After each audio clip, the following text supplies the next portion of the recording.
Hey guys, welcome back to TechMan.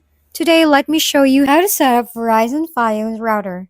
Setting up a Verizon Fios router is mostly plug-and-play a process.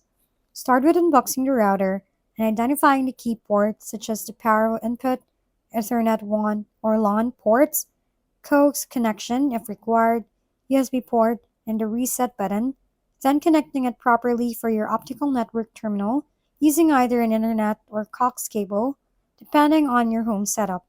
After that, plug in the power adapter and turn the router on, then wait a few minutes until the status light becomes solid, usually white, which indicates it has successfully connected to network and is ready for use.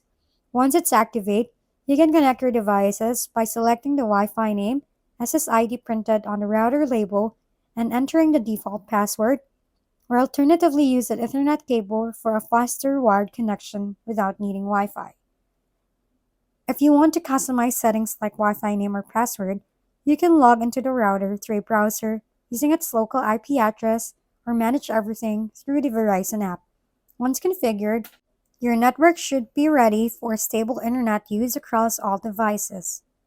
If we've been helpful, kindly give us a thumbs up and don't forget to hit the subscribe and bell button for more contents. For any questions and suggestions, comment down below.